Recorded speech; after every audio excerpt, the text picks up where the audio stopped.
Bismillahirrahmanirrahim. Assalamualaikum warahmatullahi wabarakatuh. Waalaikumsalam Waalaikumsalam warahmatullahi wabarakatuh. wabarakatuh.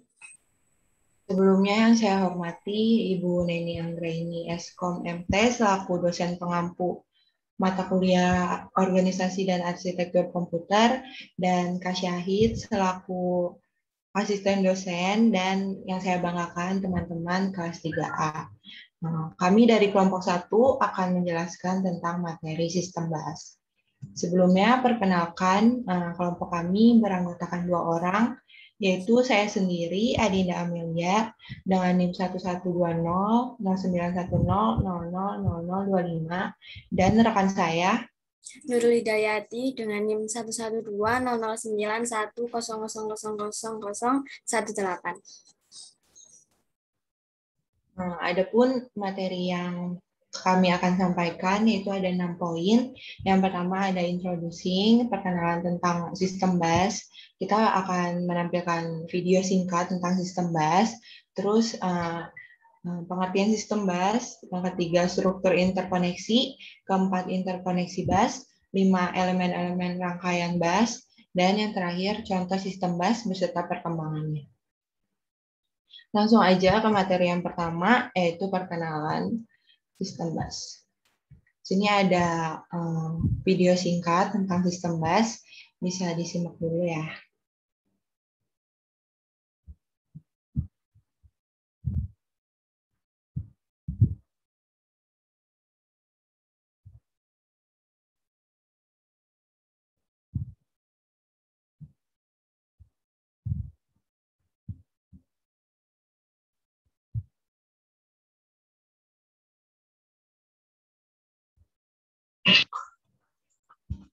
Ada suaranya nggak? Belum ada.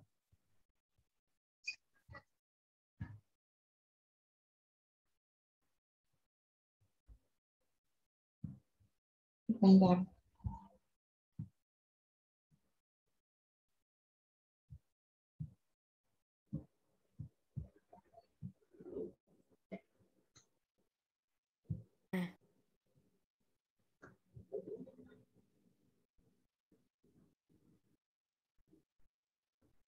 Apa sih sistem bus itu? Udah ada suaranya?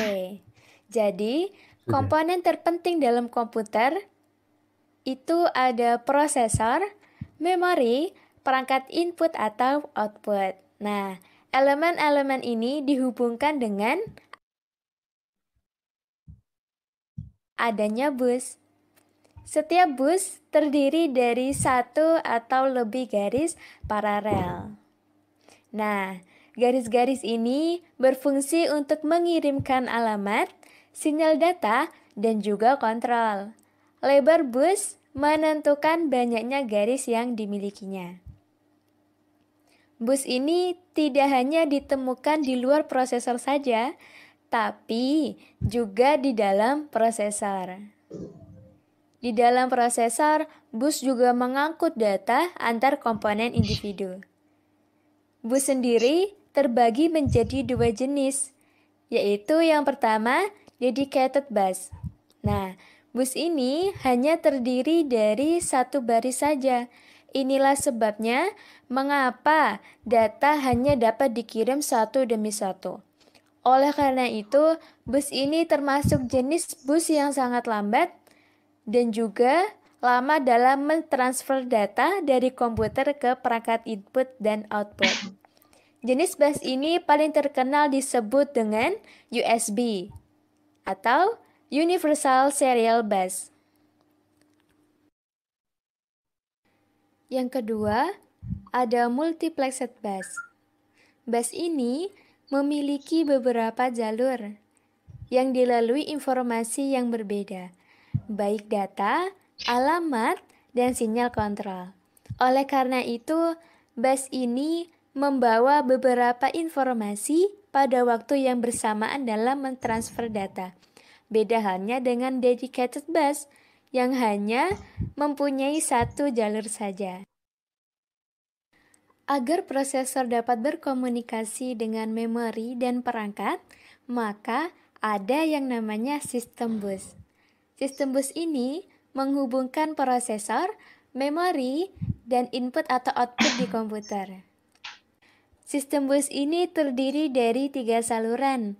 Yang pertama, ada saluran data yang berfungsi untuk mengirim atau menerima data. Data ditransfer antar komponen, dan saluran ini terdiri dari 2 arah, yaitu mentransmisikan data ke keduanya juga ke arah lain. Yang kedua, ada saluran alamat. Saluran alamat ini berfungsi untuk mengangkut alamat memori yang ingin diakses oleh prosesor. Yang ketiga, ada saluran kontrol. Saluran ini digunakan untuk mengetahui apakah data sedang dikirim atau diterima.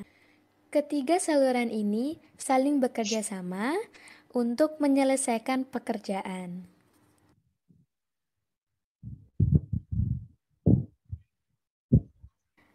Ketika prosesor ingin membaca sesuatu dari memori, seperti yang diketahui, data ada di dalam memori. Maka, untuk melakukan ini, hal pertama yang diaktifkan yaitu saluran kontrol. Saluran kontrol ini meneruskannya ke memori. Lalu, setiap sel memori dalam memori memiliki alamat tertentu. Sama halnya seperti di setiap rumah pasti mempunyai alamat. Nah, alamat ini kemudian ditempatkan di saluran alamat. Dari alamat itu, lalu memori akan mengetahui sel memori manakah yang harus dibaca. Akhirnya, saluran data mulai bergerak dan mengirimkan data dari sel memori ke prosesor. Dan prosesor sudah memiliki apa yang diinginkannya. Begitulah cara kerja sistem bus pada komputer. Thanks for watching my video. Have a nice day and see you. Oke, itu dia video singkat tentang perkenalan sistem bus. Terus kita lanjut. Kita lanjut ke pengertian sistem bus. Tadi kan udah dijelasin sedikit di video. Nah, kita bakalan bahas lebih lanjut di sini. Sistem bus itu penghubung bagi keseluruhan komponen komputer dalam menjalankan tugasnya. Nah, komponen komputernya itu kayak CPU, memori, dan perangkat input-output. Terus, yaitu transfer data antar komputer-komputer. Data atau program yang tersimpan dalam memori dapat diakses dan dieksekusi CPU melalui perantara bus. Nah, terus dia juga bisa untuk melihat hasil eksekusi melalui monitor. Nah, kecepatan komponen penyusun komputer harus diimbangi dengan kecepatan dan manajemen bus yang baik. Nah, sistem bus juga dibagi jadi 2, ya, ada yang mikroprosesor dan interkoneksi komponen sistem komputer dalam. Kalau yang mikroprosesor itu, dia melakukan pekerjaan secara paralel. Terus program dijalankan secara multitasking dan sistem bus tidak hanya lebar tapi juga cepat. Nah, kalau yang interkoneksi komponen sistem komputer dalam, dia menjalankan fungsinya, terus interkoneksi bus dan pertimbangan-pertimbangan perancangan bus. Lanjut ke struktur interkoneksi. Struktur interkoneksi, komputer terdiri dari satu set komponen atau modul dari 3 tipe dasar, yaitu prosesor, memori, dan input dan output yang berkomunikasi satu sama lain. Pada dasarnya, komputer adalah jaringan modul basis, sehingga harus ada jalan untuk menghubungkan modul. Koleksi jalan yang menghubungkan berbagai modul tersebut, yaitu disebut dengan struktur interkoneksi. Nah, struktur interkoneksi itu bergantung pada jenis data dan karakteristik pertukaran data. Nah, jenis-jenis datanya itu ada yang pertama ada memori, Memori umumnya terdiri atas n word memory dengan panjang yang sama. Masing-masing word diberi alamat numerik yang unik seperti 0, 1, 2 sampai dengan n-1. Word dapat dibaca maupun ditulis pada memori dengan kontrol read dan write. Lokasi bagi operasi dispesifikasi oleh sebuah alamat. Terus modul input-output, operasi modul input-output adalah pertukaran data dari dan ke dalam komputer.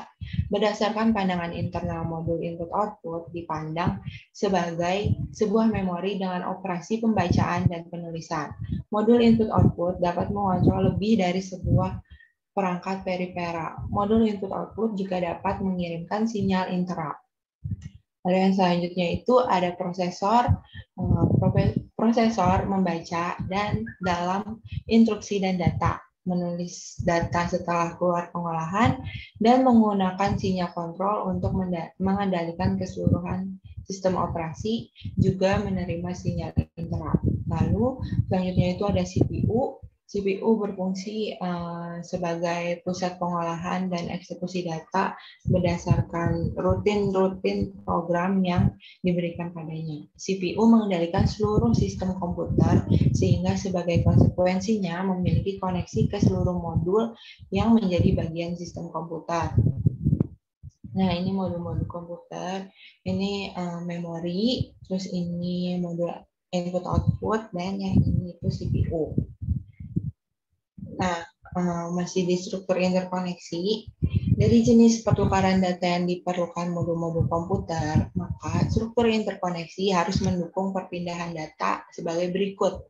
Yaitu yang pertama ada memori ke CPU, di mana CPU melakukan pembacaan data maupun instruksi dari memori. Nah, yang kedua ada CPU ke memori, di mana CPU melakukan penyimpanan atau penulisan data ke memori.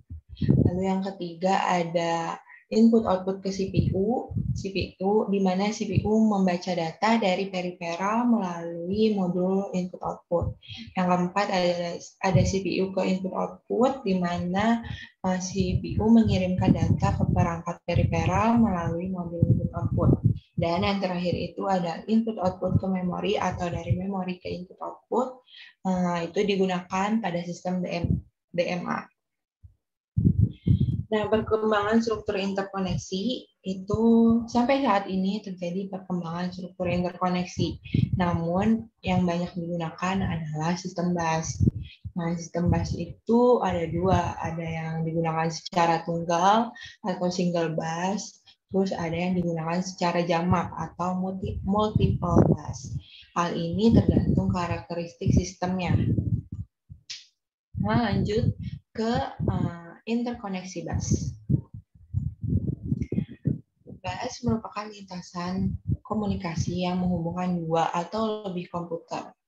Nah, karakteristik utama bus itu adalah media transmisi yang dapat digunakan bersama oleh sejumlah perangkat yang terhubung padanya. Terus, karena digunakan bersama, itu diperlukan aturan main agar tidak terjadi tabrakan atau kerusakan data yang ditransmisikan.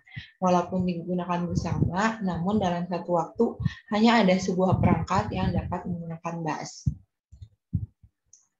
Nah, sebuah bus biasanya terdiri atas beberapa saluran.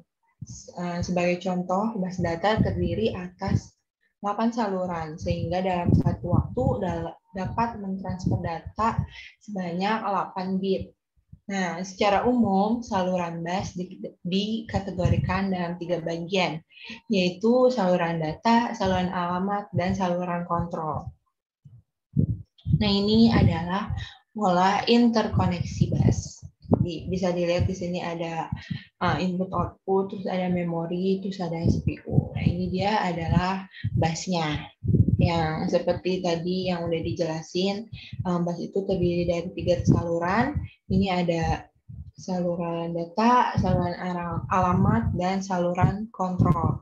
Kalau dia data, berarti dia lewat saluran data, terus kalau sistemnya pengalamatan, terus dia akan masuk ke saluran alamat, kalau kontrol, dia saluran kontrol. Gitu.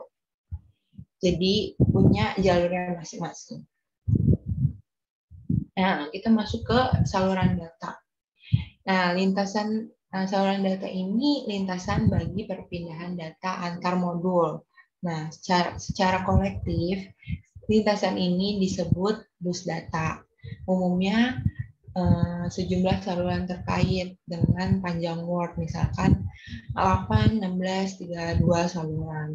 Tujuannya agar mentransfer Word dalam sekali waktu. Jumlah saluran dalam bus data dikatakan lebar bus dengan satuan bit. Misal lebar bus 16 bit. Jadi kalau ada misalkan 16 saluran berarti dia jumlahnya 16 bit. Tuh.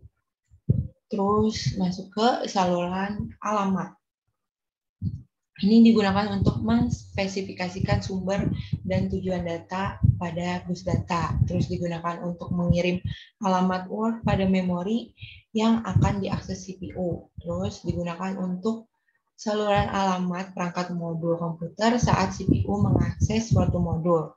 Dan semua peralatan yang terhubung dengan sistem komputer agar dapat diakses harus memiliki alamat. Contoh, mau mengakses port input-output, maka port input-outputnya itu harus memiliki alamat hardware-nya, misalnya berapa gitu. Lebar jalurnya menentukan kapasitas memori maksimum dari sistem. Terus masuk ke saluran kontrol, di mana digunakan untuk mengontrol bus data, bus alamat, dan seluruh modul yang ada. Karena bus data dan bus alamat digunakan oleh suatu mekanisme kerja yang dikontrol melalui bus kontrol ini. Nah, sinyal-sinyal kontrol terdiri atas sinyal pewaktu dan sinyal perintah. Nah, ini sinyal saluran kontrol, ini sinyal pewaktu.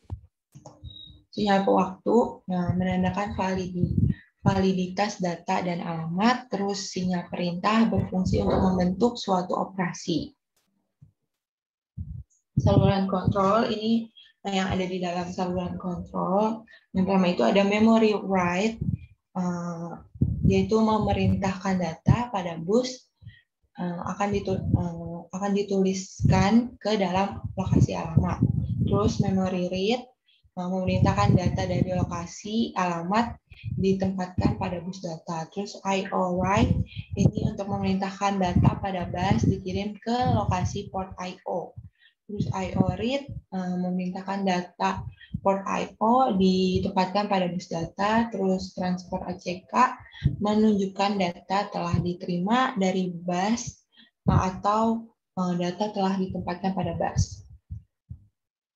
Ini juga masih saluran kontrol, ada bus request, itu menunjukkan bahwa modul memerlukan kontrol bus. Terus bus grant menunjukkan modul yang melakukan request telah diberi hak mengontrol bus. Terus interrupt request itu menandakan adanya penangguhan interupsi dari modul.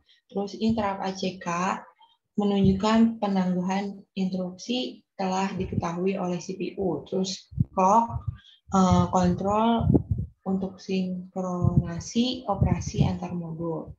Terus yang terakhir ada reset, digunakan untuk menginisialisasi seluruh modul.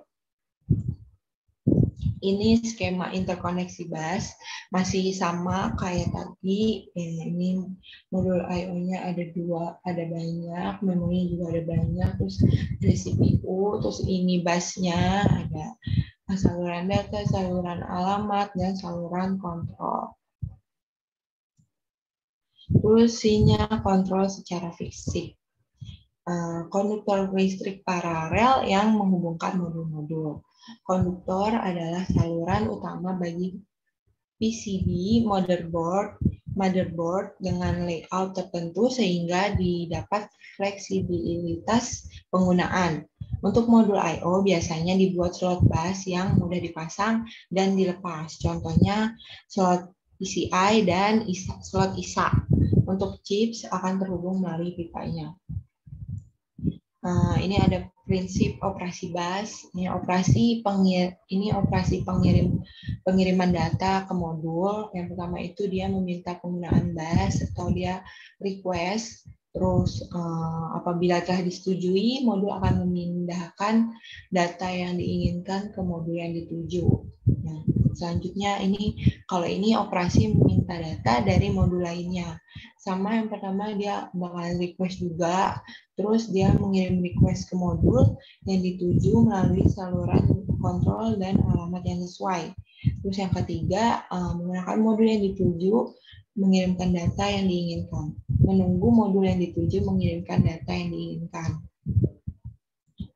Terus problem pada single bus, bila terlalu banyak modul atau perangkat dihubungkan pada bus, maka akan terjadi penurunan kinerja. Terus banyak device pada bus tunggal menyebabkan propagation delay, di mana jalur data yang panjang berarti memerlukan koordinasi pemakaian sehingga berpengaruh pada performance. Terus antrian penggunaan bus semakin panjang, dimungkinkan habisnya kapasitas transfer bus sehingga memperlambat data. Oleh karena itu, kebanyakan sistem bus menggunakan multiple bus, bukan single bus lagi. Nah, ini dia hierarki multiple bus. Nah, yang pertama itu dia modul-modul diklasifikasikan berdasarkan kebutuhan terhadap lebar dan kecepatan bus. Terus yang kedua dia biasanya terdiri dari bus lokal, bus sistem, dan bus ekspansi. Ini dia. Nah, ini tadi lokal bus, terus yang standar sistem bus, terus ini bus ekspansi. Terus ini arsitektur bus jamak, prosesor, cache memori, dan memori utama terletak pada bus tersendiri pada level tertinggi karena modul-modul tersebut memiliki karakteristik pertukaran data yang tinggi. Yang ini tadi prosesor sama cache itu paling tinggi. Nah, terus pada arsitektur berkinerja tinggi, modul I/O diklasifikasikan menjadi dua, yaitu yang memerlukan transfer data berkecepatan tinggi dan yang berkecepatan rendah. Modul dengan transfer data berkecepatan tinggi disambungkan dengan bus berkecepatan tinggi pula. Nah, modul yang tidak memerlukan transfer data cepat disambungkan pada bus ekspansi. Nah, ini arsitektur bus jamak kinerja tinggi. Ini ekspansi bus, ada modem, fax, gitu-gitu, printer, serial. Terus yang berkecepatan tinggi ada LAN, terus VGA, video, gitu. Terus dari prosesor, melalui bus lokal, change, terus sistem bus, memori. Nah, keuntungan hierarki bus jamak kinerja tinggi.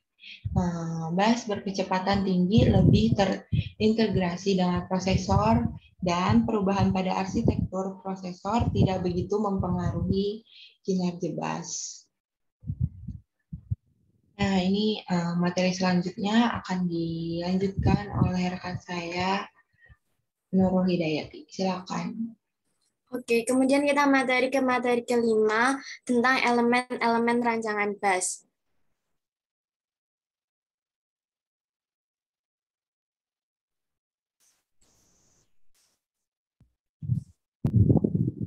Nah, pada elemen-elemen perancangan bus terdapat parameter dasar perancangan bus. Dapat diklasifikasikan berdasarkan satu jenis dedicated and multiplex. Kemudian berdasarkan metode arbitrasi, tersentralisasi dan terdistribusi. Yang ketiga berdasarkan timing, sinkron dan tak sinkron. Yang keempat berdasarkan lebar bus, lebar address dan lebar data. Yang kelima jenis transfer datanya, ada read, write, modify, write and read, alter, write, kemudian block.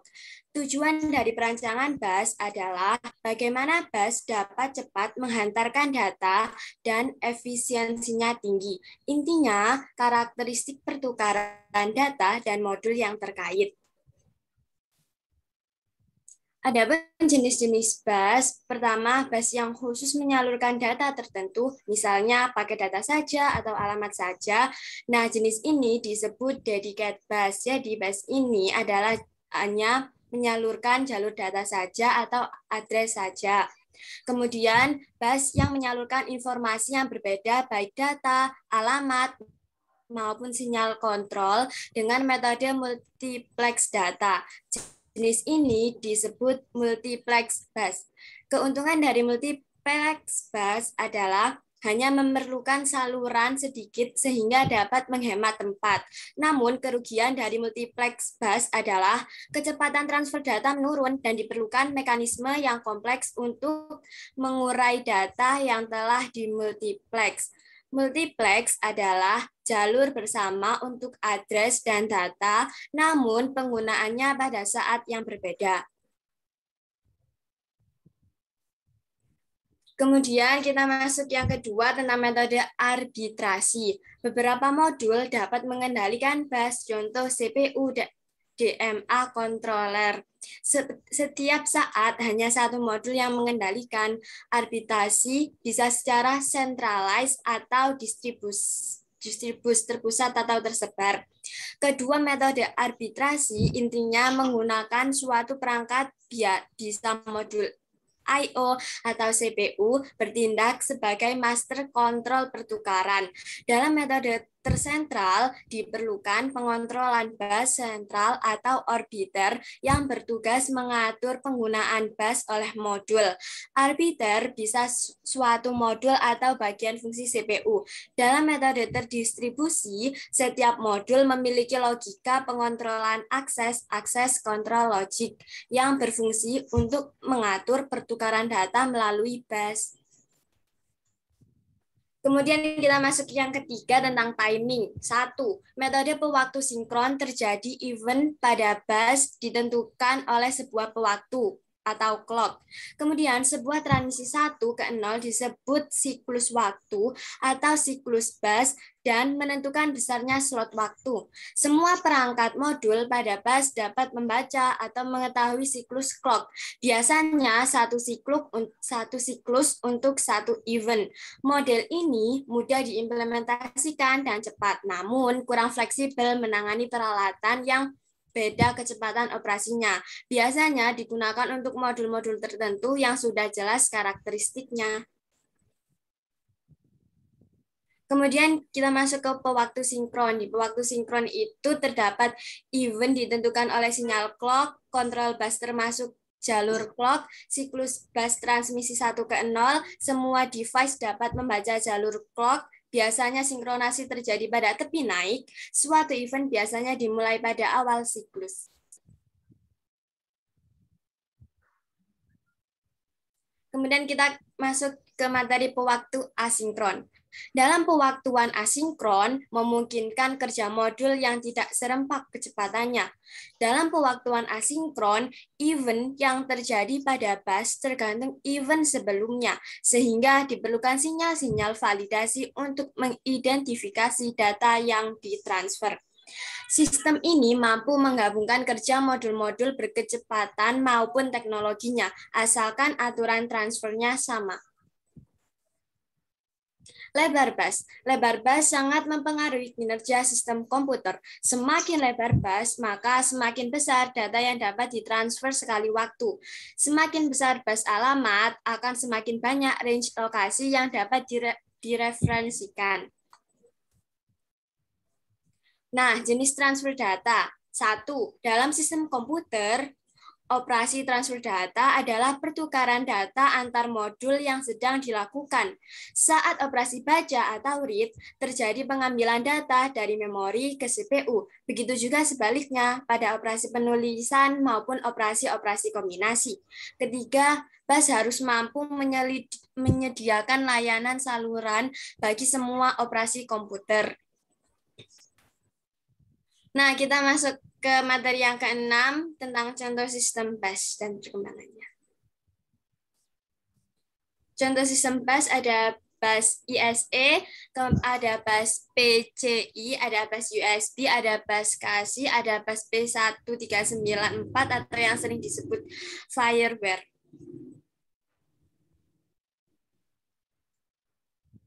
Nah, bus ISE, kepanjangan dari Industri Standar Arsitektur. ISA 8 bit merupakan varian dari bus ISA dengan bus data selebar 8 bit yang digunakan dalam IBM PC 5150 model PC awal. ISA 16 bit adalah sebuah bus ISA yang memiliki bandwidth 16 bit sehingga mengizinkan transfer rate 2 kali lebih cepat dibandingkan dengan ISA 8 bit pada kecepatan yang sama. Bus ini diperkenalkan pada tahun 1984 ketika IBM merilis IBM PC/AT dengan microprosesor Intel 808286 di dalamnya. Kemudian kita masuk ke bus PCI, Peripheral Component Interconnect, adalah sebuah bus yang tidak tergantung pada prosesor dan berfungsi sebagai bus mezen atau bus peripheral, dikeluarkan oleh Intel sebagai public domain.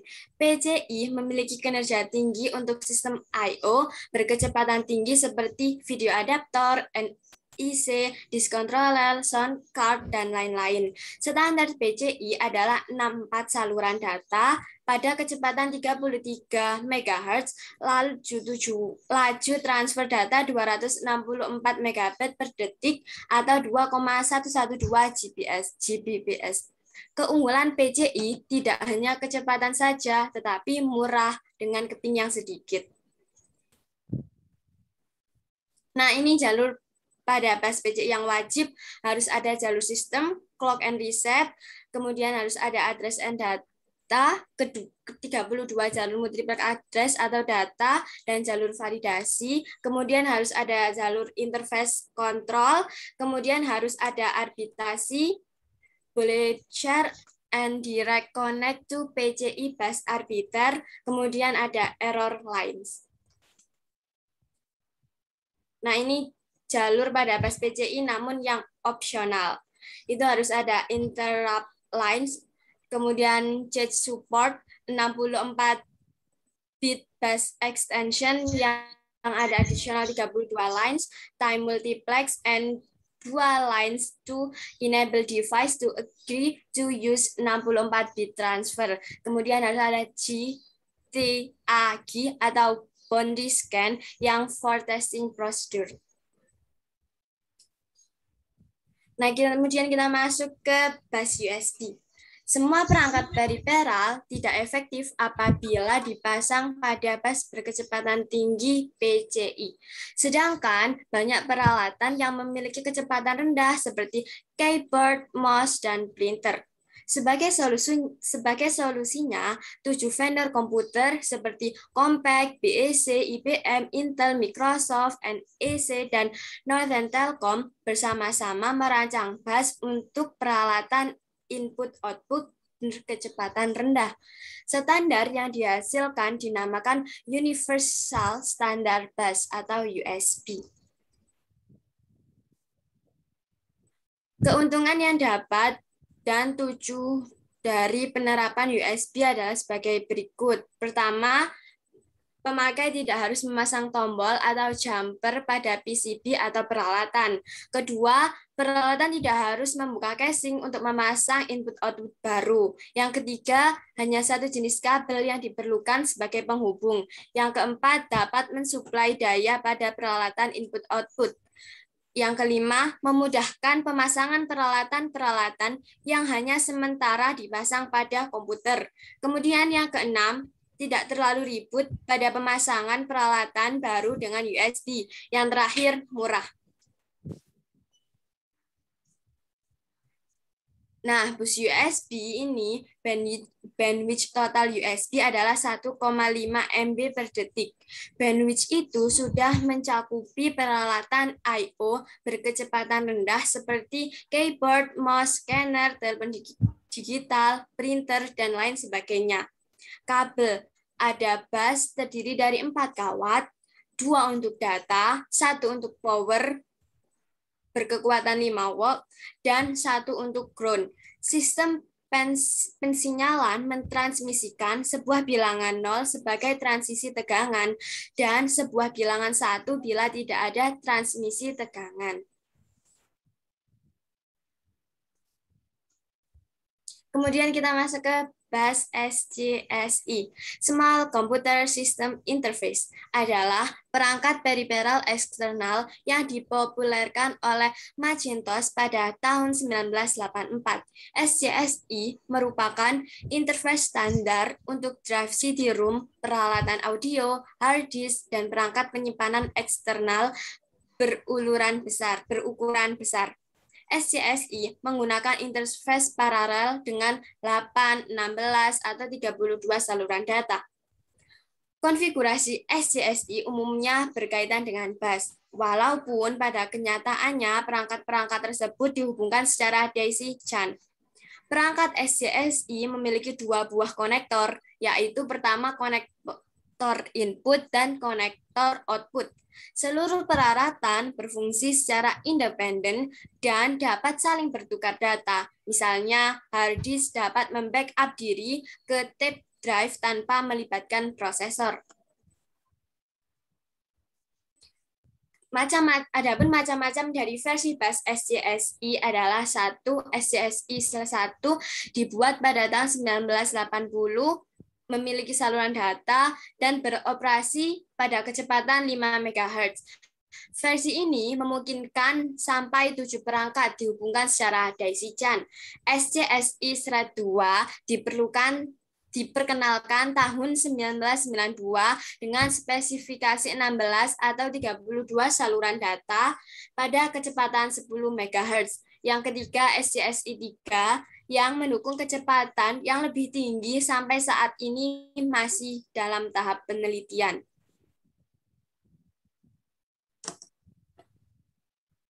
Kemudian kita masuk ke bus yang terakhir, bus PI1304 atau yang sering disebut bus Firewire.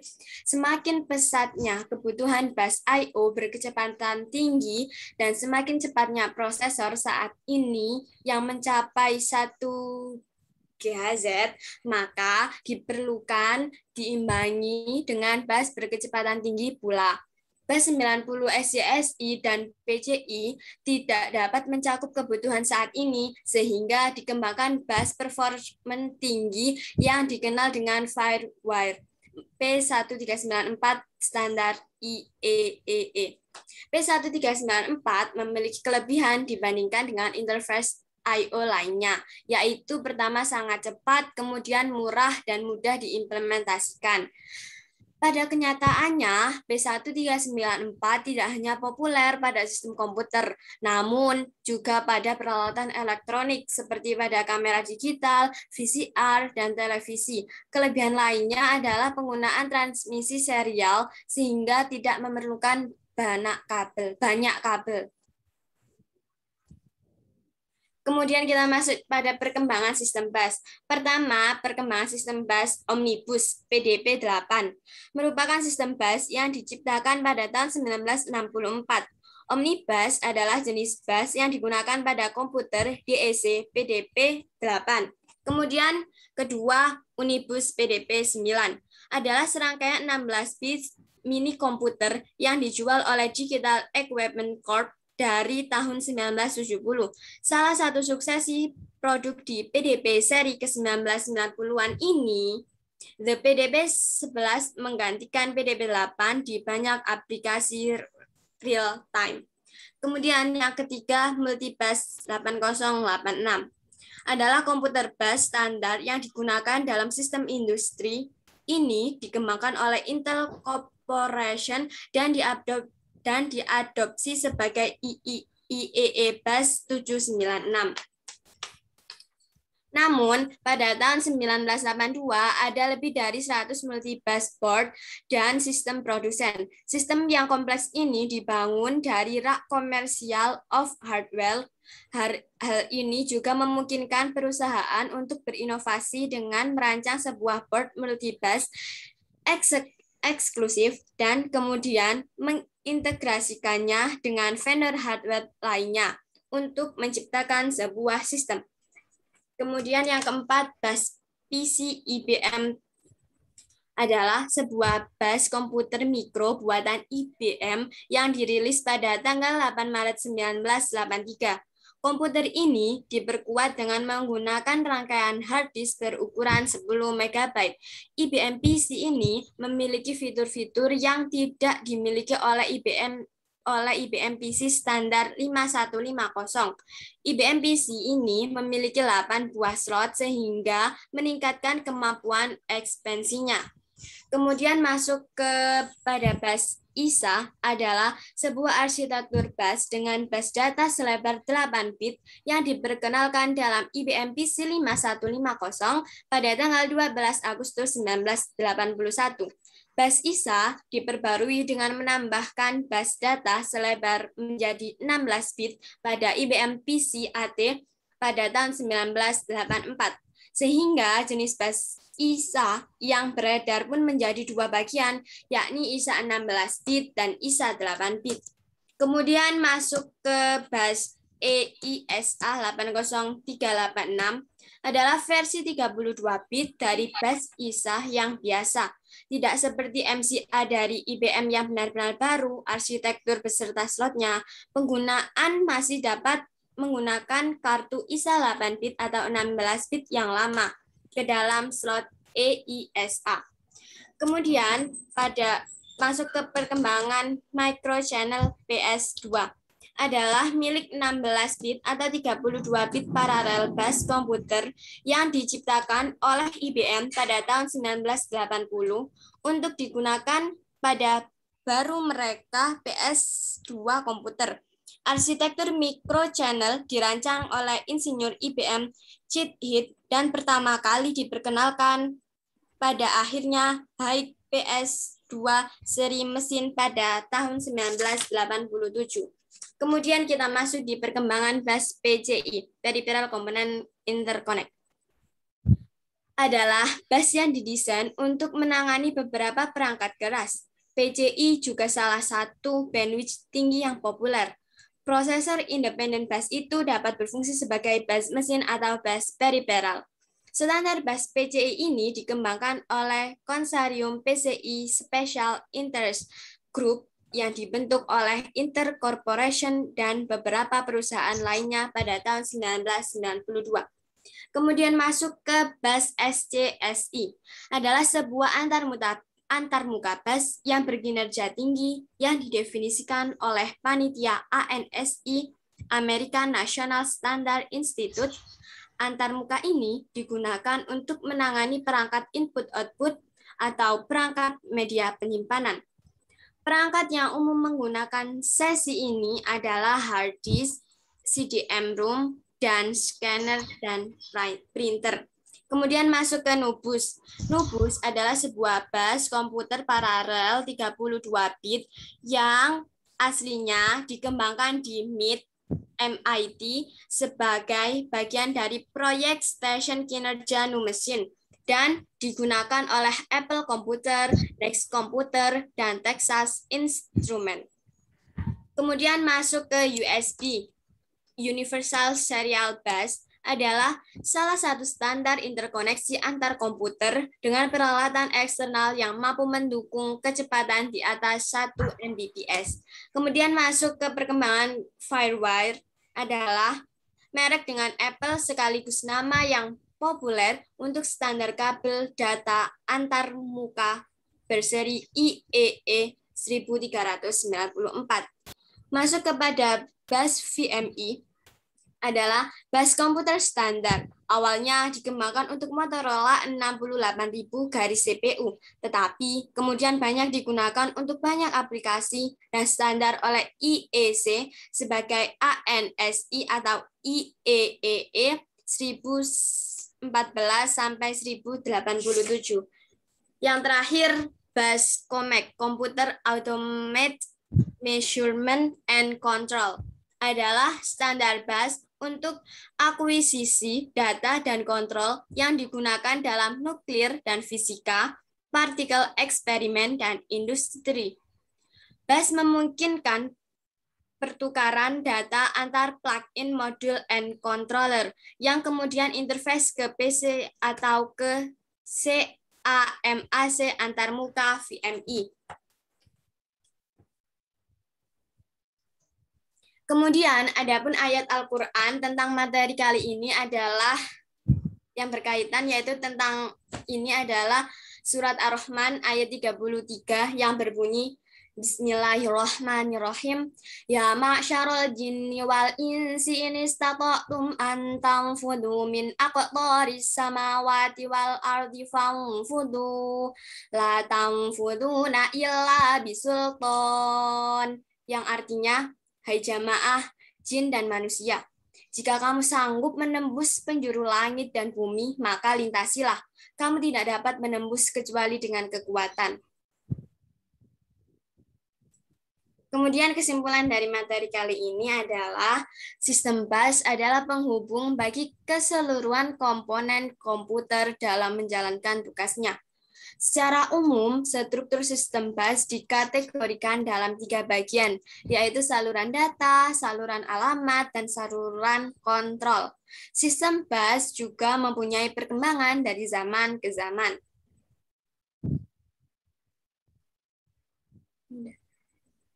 Adapun daftar pustaka yang telah kami ambil untuk materi ini ada ini. 1, 2, 3, 4, 5, 6. Terima kasih. Apabila ada salah dan kurangnya, silakan jika ada pertanyaan.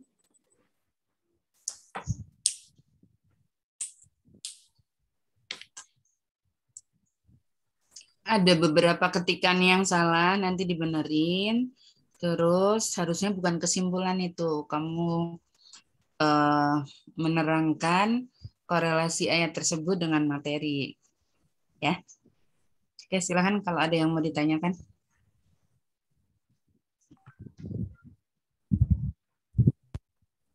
Ada yang mau bertanya? 2 sesi ya, Bu? 2 sesi, 1 sesi 3 pertanyaan.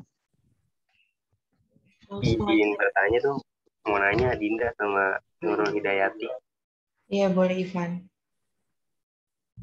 Tadi kan dalam materi itu tuh lagi disinggung juga ya, bentar ya.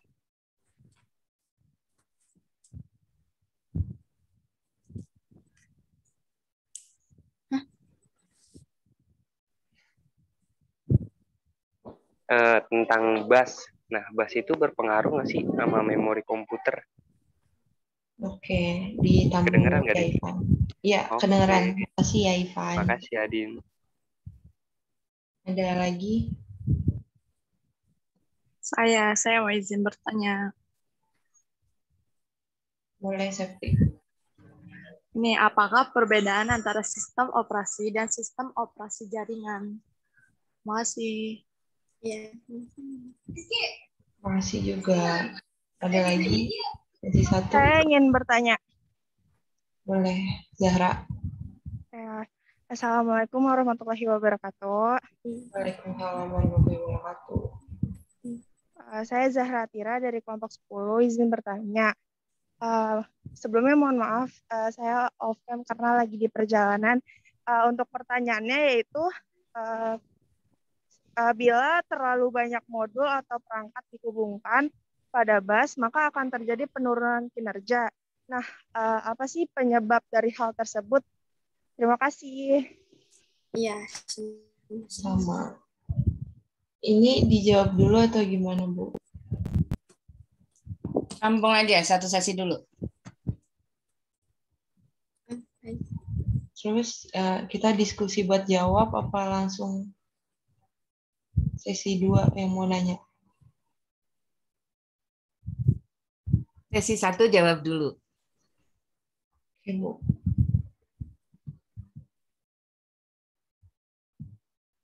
Oke, 1 sesi 1 jawab dulu. Oke, Bu. 1 Izin diskusi bentar ya, Bu. Di Ivan pertanyaannya itu apakah bus mempengaruhi memori pada komputer? Kayak gitu nggak, Van, Iya, pertanyaan? benar, Mbak Adin.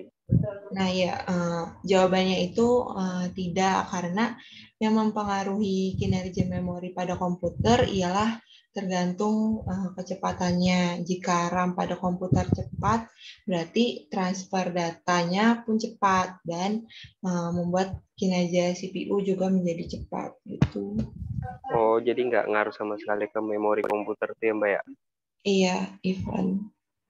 Oke, thank you nih. Makasih banyak penjelasannya, Mbak. Sama-sama. Lanjut, Cici. Oke, kemudian saya akan menjawab pertanyaan kedua dari Mbak Septi yang berbunyi, apakah perbedaan antara sistem operasi dan sistem operasi jaringan? Ya kan? Nah, perbedaan sistem operasi dan sistem jaringan adalah sistem operasi jaringan merupakan suatu jenis sistem operasi yang memang ditunjukkan untuk menangani beberapa masalah jaringan. Sementara sistem operasi adalah pada umumnya merupakan perangkat lunak sistem yang bertugas untuk melakukan kontrol dan manajemen perangkat keras serta operasi-operasi dasar dari suatu sistem komputer. Atau dengan kata lain, sistem operasi ialah perangkat lunak yang bertugas untuk mengatur serta mengendalikan perangkat keras. Gimana Mbak Septi?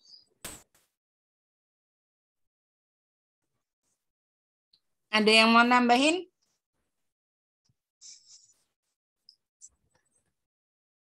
Ini pertanyaannya perbedaan sistem operasi dengan sistem operasi jaringan gitu ya? Iya, Bu. Ya, coba yang cowok biasanya tahu. Coba siapa yang mau nambahin?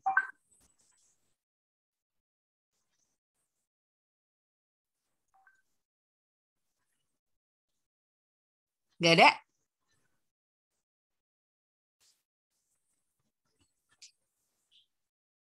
Ada yang pernah coba install NOS? NOS itu sistem operasi jaringan. Network Operating System.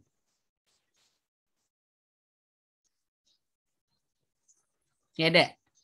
Nanti Bu terangin di akhir aja ya. Kamu lanjut lagi. Baik, kemudian saya akan menjawab tentang pertanyaan dari Zahra, yang bila terlalu banyak modul atau perangkat dihubungkan pada bus, maka akan terjadi penurunan kinerja. Sebutkan penyebabnya. Nah, penyebabnya itu antara lain, 1, antrian penggunaan bus semakin panjang, 2, semakin besar delay propagasi untuk mengkoordinasi penggunaan bus. Kemudian yang ketiga, habisnya kapasitas transfer bus sehingga memperlambat data. Itu. Gimana? Baik, terima kasih Nurul jawabannya. Oke. Masuk ke Oke, sini. sesi pertama udah kejawab semua ya. Jadi lanjut sesi 2. Ada yang mau nanya lagi?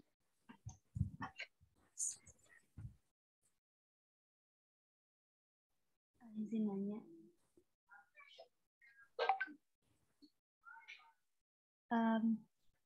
Apakah bus berlaku untuk semua vendor dan bagaimana cara kerja bus dalam komputer? Terima kasih.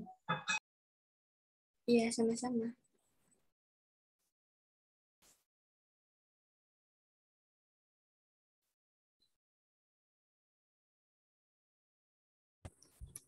Izin bertanya, Adin. Ya, boleh. Melani. Assalamualaikum warahmatullahi wabarakatuh. Saya dari kelompok yes. Ingin bertanya,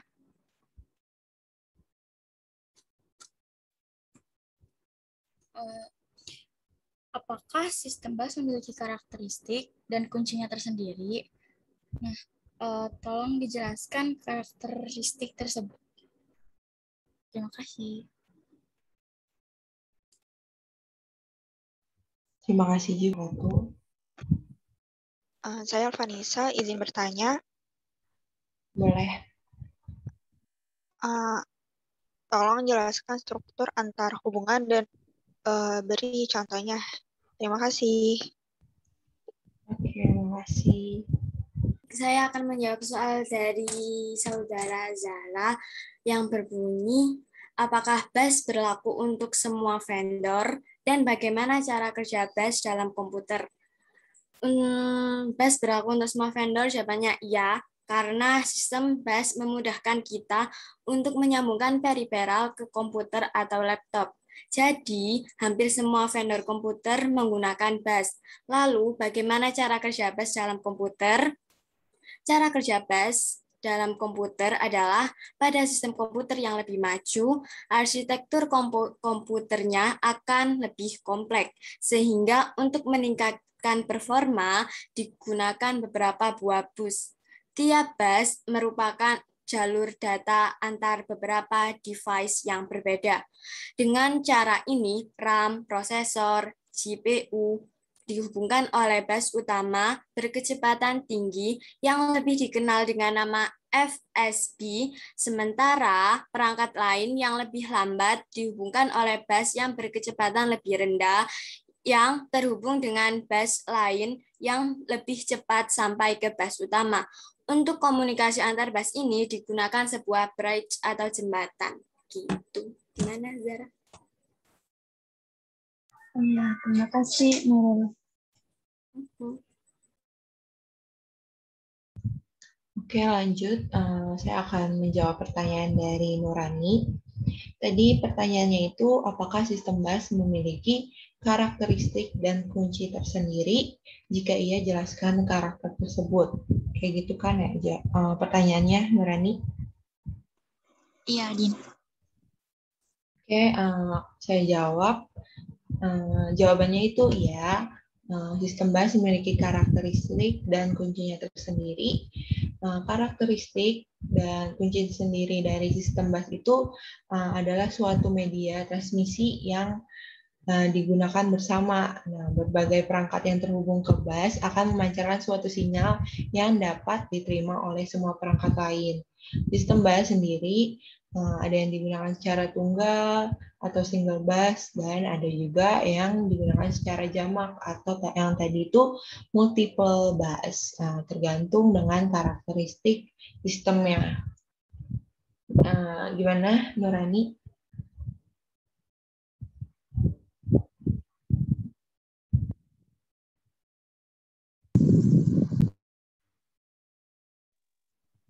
Terima kasih, Adin. Insya Allah bisa dimengerti. Oke, lanjut ke pertanyaan Fani. Tadi pertanyaannya, jelaskan struktur antar hubungan dan berikan contohnya. Nah, struktur antar hubungan atau yang biasa disebut sistem BAS itu adalah jalur komunikasi yang dibagi memakai suatu set kabel tunggal yang digunakan untuk menghubungkan berbagai subsistem. Jadi, bisa disimpulkan bahwa sistem BAS adalah penghubung bagi keseluruhan komponen komputer dalam menjalankan tugasnya. Nah, transfer data antar komponen komputer sangatlah mendominasi kerja suatu komputer. Nah, data atau program yang tersimpan dalam memori dapat diakses dan dieksekusi CPU melalui perantara BAS. Begitu juga kita dapat melihat hasil eksekusi melalui monitor juga menggunakan sistem BAS. Jadi struktur antar hubungan itu sama aja kayak sistem BAS. Nah, contoh-contohnya itu yang tadi udah disebutin sama Nurul juga di presentasi. Ada bus ISA, industri standar arsitektur, bus PCI, terus bus USB, bus SCSI, terus bus P1394 atau free wire, terus future bus plus, nah kayak gitu. Gimana? Terima kasih atas jawabannya, dapat dimengerti. Oke. Udah, Bu. 2 sesi. Udah? Yuk kita open cam. Mohon maaf nih karena hari Sabtu Ibu udah ada schedule, nanti ingetin aja ya Ibu mau nerangin nanti pas CPU lah insya Allah hari Senin ya. Menjawab pertanyaan